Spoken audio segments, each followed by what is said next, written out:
Muy buenas, soy Adrián Susudio y esto es Charlando con Libros. Hoy vamos a hablar de el libro Lo que nunca cambia de Morgan Housel, el escritor del famoso libro La psicología del dinero. Con él vamos a ver cosas como el secreto de un buen matrimonio, lo que hay que aceptar detrás de una mente salvaje o cuándo aparece la magia o cuándo aparece la locura. Un poco de musiquita y ya empezamos.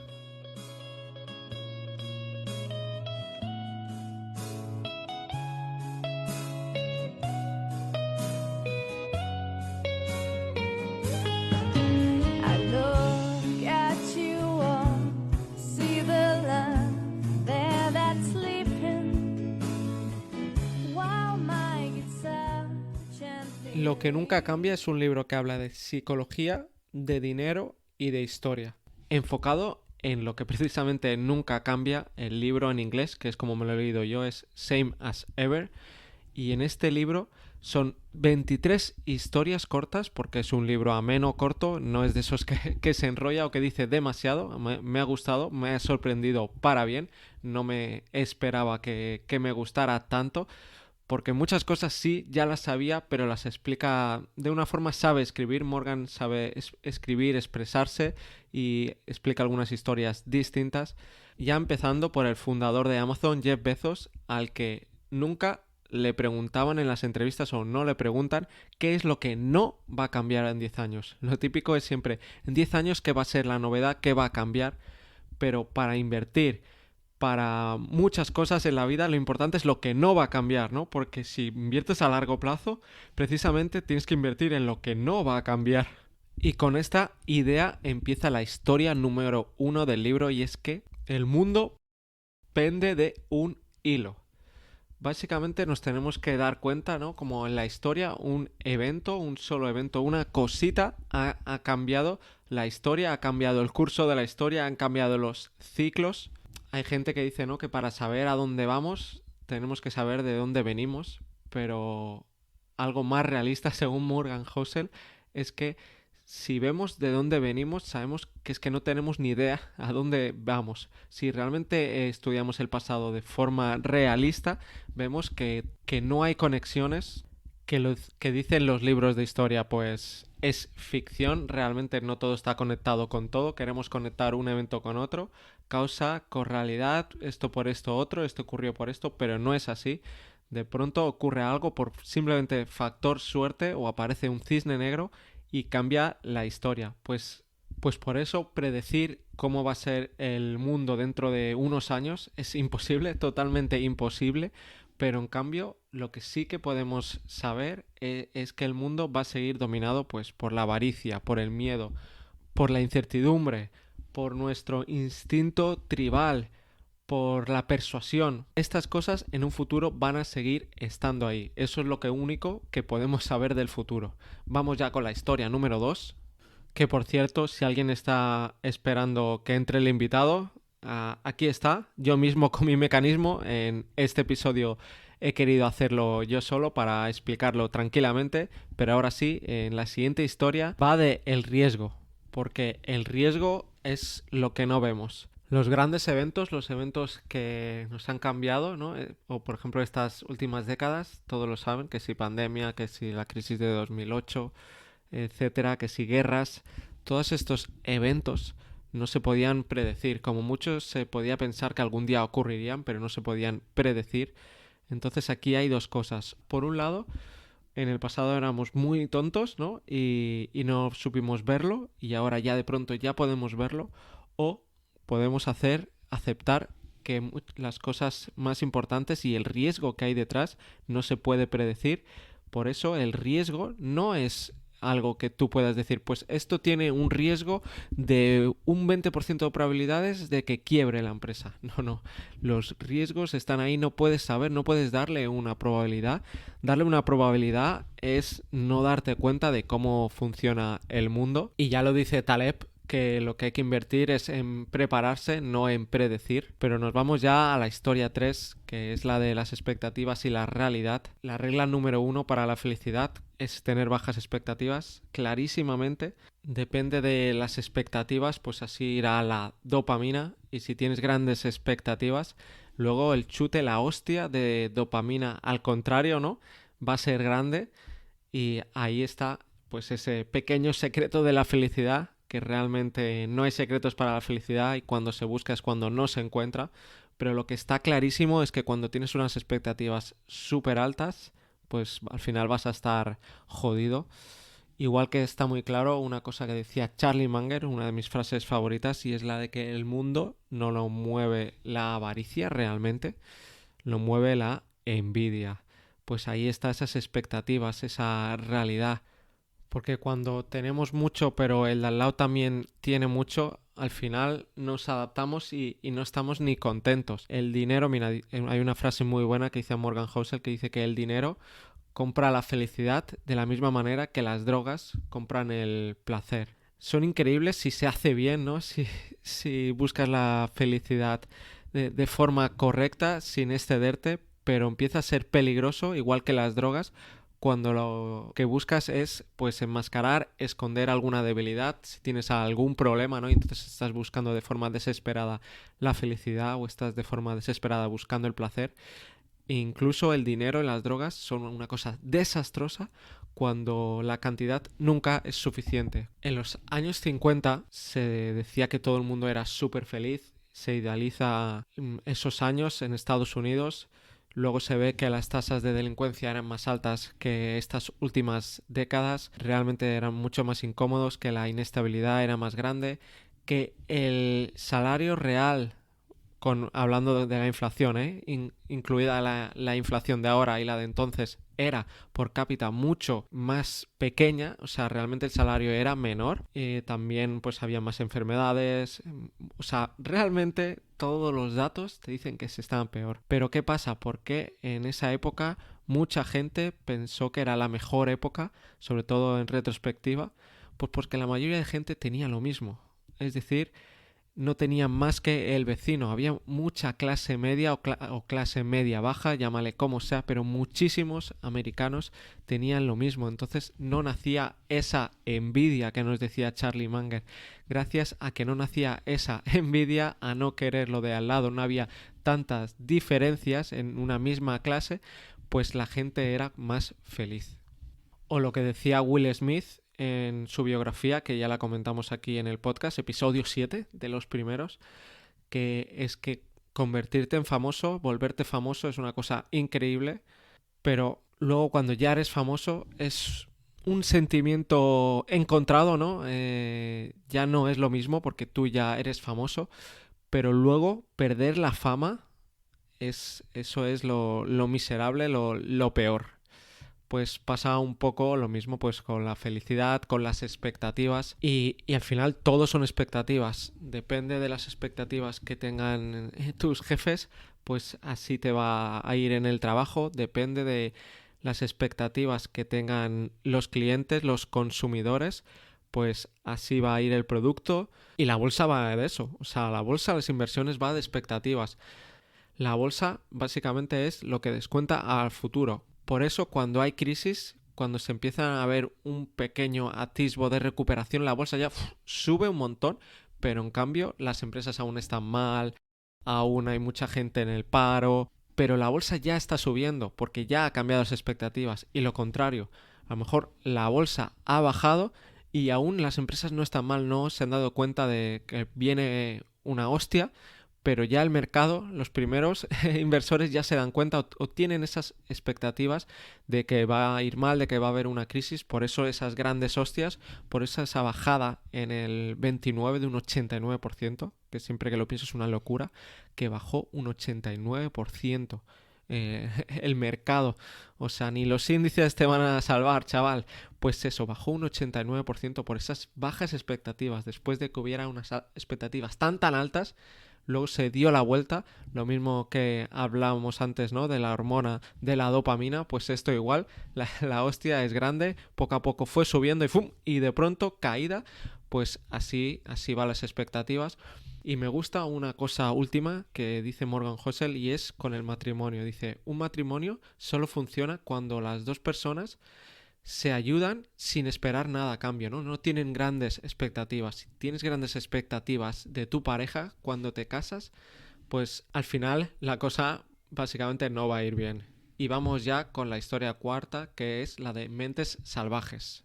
Que yo no sé si se habrá traducido así realmente, yo las estoy traduciendo a mi manera, así que a lo mejor las historias están traducidas de otra forma. Espero que el orden sea el mismo, no tendría lógica que en español estuvieran ordenadas pues de otra forma. Y en esta historia habla pues de las grandes mentes, como puede ser Elon Musk, Steve Jobs o Walt Disney.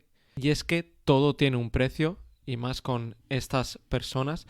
Queremos pues que estas personas dirijan, ¿no? Que sean genios, pero luego queremos quitarles la otra parte, ¿no? Por ejemplo, Walt Disney se dice que todas las empresas que montó, todas las empresas que dirigió, estaban siempre al filo de la bancarrota por su gran ambición, pero es que sin esa gran ambición, pues Disney no hubiera sido lo que es Disney.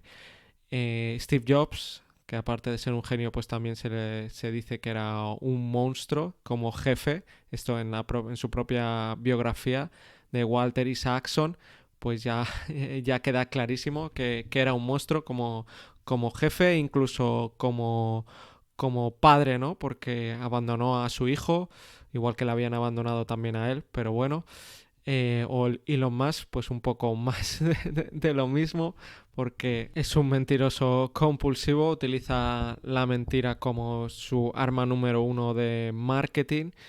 Ya lo comentamos en el episodio 27, un episodio dedicado solo a él, a sacar sobre todo la parte buena, ¿no? Que hay que sacar de esos genios, pero es que son mentes salvajes, son personas que es para bien y para mal. No podemos separarlo una cosa de la otra, quedarnos solo con una cosa, porque estas personas son tan determinadas, tan optimistas, que no aceptan un no por respuesta. Pues esto tiene cosas buenas y malas. Es para todo, tienes que comprar el paquete entero, así que tengamos claro cómo son estas mentes salvajes. Y hablando de salvajes, nos vamos a la historia número 5, que es la de los números salvajes. Y es que una cosa que tenemos todos en común es ese deseo de certeza, ¿no? De tener una vida sin sorpresas, sin incertidumbre, y al final pues la vida no es eso. Al final hay una idea muy buena que últimamente le estoy dando vueltas, es que la gente no quiere pues incógnitas, es decir, prefiere saber que en un mes le van a despedir que saber que a lo mejor hay un 60% de probabilidades de que en un año le despidan. Esa prolongación de no conocer es mucho más dolorosa, como esa gente que se les desaparece el hijo o la hija, ¿no? Desaparece. Esa gente sufre muchísimo más que saber si su hijo o su hija se han muerto. O sea, por esa incertidumbre, por no saber lo que hay. Y por eso les seguimos comprando el discurso a los políticos, a los economistas, para autoengañarnos, para vivir mejor, para básicamente postergar el dolor, ¿no? Hacer que no va a estar ahí, no aceptar cómo va el mundo. Y por eso las mejores historias son las que ganan. Esta es la historia número 6. Porque sí, las historias, todos son relatos, por si a alguien aún no se había enterado. Todos son relatos, el relato mata al dato, porque no es lo que nos creemos, ¿no? Las historias, la mejor historia, por ejemplo, de los piratas, ¿no? Hay ese romanticismo con los piratas y muchos de ellos no sabían hacer la U con un canuto. Eran unos cabrones, eran malas personas, etcétera, etcétera. Otros estaban a sueldo de los ingleses, por eso los ingleses pues escribieron la historia, ¿no? Y por eso se romantiza a los piratas, porque estaban muchos al servicio de la reina de Inglaterra. Y por eso las historias ganan, por eso los mejores políticos, los empresarios son los que saben pues comunicarse, pues atrapar con historias. Al final las historias hay que tener también claro que nos ayudan a entender conceptos difíciles, a crear una nueva visión, ¿no? Pues sin historias, pues Elon Musk no podría conseguir todo el dinero que consigue con esas historias visionarias que explica, pero no me enrollo más porque también le dedicamos un episodio, el 87, 66. Carles Caño vino aquí a explicarnos la importancia de las historias. Perdón por mencionar otros episodios, es solo si quieres profundizar, pues los tienes. Es lo que tiene ya haber cumplido más de 100 episodios, una cosa que aún no me creo. Pero nos vamos ya a la siguiente historia, la número 7, y es la de que no computa. Las cosas más importantes en la vida no se pueden cuantificar. Cuando intentas cuantificarlo todo, cuando intentas todo meterlo pues en una ecuación matemática, al final lo único que consigues es sorpresas, cisnes negros y frustración. También hay que tener en cuenta las anécdotas, como dijo el fundador de Amazon, de nuevo Jeff Bezos, dijo cuando no encajaba pues una anécdota o algo que le estaban explicando con los datos que tenía, normalmente la anécdota, la historia era correcta, porque es que había algo mal de la forma de que estaban tomando esos datos. Al final los datos te pueden explicar una historia grande, pero que no es la historia real, porque depende del contexto, depende del momento. Hay muchas historias pequeñitas que se van sumando y luego pues los datos en grande te pueden dar una perspectiva que muchas veces no es la real. Y además, como el mundo va cambiando tanto, ¿por qué te tienes que fiar de los datos de hace un año? Mucho cuidado, ¿no? O sea, los datos están sobrevalorados, algo se pueden utilizar, por supuesto, pero no tanto como pensamos. Y la historia 8, la octava, es la calma planta las semillas de la locura. Pues al final esto es Ray Dalio, todo es ciclo, episodio número 30, de nuevo voy a enlazar a muchos, Y en esta historia lo que está diciendo, lo que va explicando a través pues de historias, de metáforas y de sus ideas Morgan Housel, es de que todo es cíclico, ¿no? Cuando algo es estable durante mucho tiempo, la gente se vuelve optimista, al final la gente entra en muchas deudas y cuando hay un exceso de deudas, pues al final acaba apareciendo esa crisis, esa estabilidad, al final lo que nos hace es volvernos frágiles, ¿no? Si estamos mucho tiempo en un mismo estado, la estabilidad al final lo que nos hace es estar inestables. En vez de estar antifrágiles, ser antifrágiles ni robustos, somos súper frágiles y entonces es imposible estar siempre sin crisis, sin malos momentos, porque esos malos momentos es lo que hace que hayan buenos momentos y que hace precisamente que apreciemos, ¿no? Esos buenos momentos. Al final hay siempre una correlación entre optimismo, pesimismo y se puede ver, ¿no? Épocas en las que somos más pesimistas, pues debido a ese exceso de optimismo y obviamente lo contrario. Así funciona el mundo, así funcionan los mercados, así funcionan las relaciones, así funciona todo. Y la siguiente historia es la de que demasiado, muy pronto y muy rápido. Las cosas que tienden a crecer pues demasiado rápido, demasiado pronto, en poco tiempo, esa avaricia, esos inversores que quieren crecer cada año muchísimo, pues es un error, al final se acaba pagando. Cuando se quiere hacer crecer demasiado rápido una planta o un animal, como ocurre hoy en día, ¿no? Con las vacas, por ejemplo, que las hormonan, pues también les tienen que dar antibióticos porque crecen demasiado grandes, demasiado rápido, se enferman por culpa de ese crecimiento y luego nos estamos comiendo nosotros pues esos medicamentos y nos estamos volviendo inmunes, ¿no? Por eso cada vez tenemos peor microbiota y somos más frágiles por culpa de este crecimiento excesivo. No quieras crecer demasiado rápido, demasiado pronto, no quieras tenerlo todo ya. Y la siguiente historia, la 10ª, es cuando la magia aparece. Cuando hay grandes innovaciones, cuando hay grandes saltos, y estos suelen ocurrir precisamente después de que haya pasado algo malo. Al final es como espabilamos, ¿no? Cuando nos ocurre algo, cuando de pronto nos dan pues una hostia, es cuando cambiamos, ¿no? La gente no cambia o la gente realmente no cambia si no le ocurre algo malo, ¿no? Si no le dan la hostia de su vida, pues no cambia y eso ocurre pues con las empresas y con el mundo. Morgan Housel dice, por ejemplo, que en el 41 Estados Unidos tenía una productividad del 40% más que en el 29, ¿no? Antes del crash. Después de que hubiera el crash, pues la gente al final se volvió más fuerte, más productiva. Pues los grandes cambios, las grandes innovaciones vienen de ahí, ¿no? Si no necesitáramos de forma tan urgente encontrar una solución o volverte más eficiente, si no lo necesitas, pues no va a ocurrir. Y por eso la magia aparece cuando antes ha ocurrido algo malo. Y la historia 11, tragedias de la noche a la mañana y milagros de poquito a poco, de largo plazo. Las cosas buenas van de poco a poco. Un ser humano es mucho tiempo para, primero que nazca, ¿no?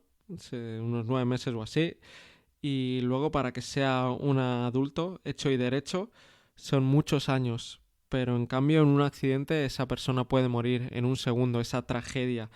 Y así ocurre también con el mundo, que podemos estar muchas décadas de paz, pero luego aparece una guerra que destruye casi todo, o todo parece que destruye todo en unos pocos años, y de nuevo muchas décadas de paz. Y así también hace que no nos demos cuenta de las cosas buenas. Esto es Factfulness, episodio 25, perdón por decir uno más, pero es así. Y es que estas últimas décadas hemos hecho unos avances increíbles, pero no nos damos cuenta. Hay gente que dice que ahora estamos peor que nunca hemos estado así.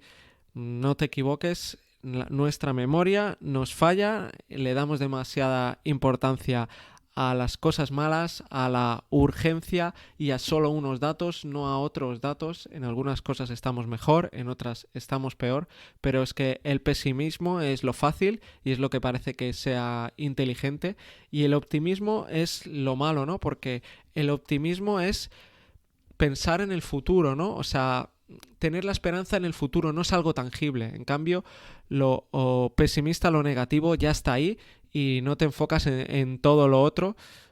Son puros sesgos, darnos cuenta de las cosas malas, todos caemos en ello, y yo cuando me doy cuenta que estoy cayendo mucho en ello me intento alejar y volverme a acordar de esta máxima, y es que el propio Warren Buffett lo dice, que puedes estar años o décadas generando una buena reputación, que en cosa de minutos se puede ir pues todo, puedes perder esa reputación. Así que básicamente es lo que dice esta historia, ¿no? Que las cosas buenas de poquito a poco, pero las tragedias aparecen de la noche a la mañana. Hay muchas más historias, ¿no? He dicho las primeros 11 y en total son 23, o sea que quedan unas cuantas, un poco más de la mitad, pero esas ya las explicaré en otro capítulo, seguramente con un gran invitado. Así que esta es realmente una primera parte de este libro cortito que recomiendo, y hasta la próxima.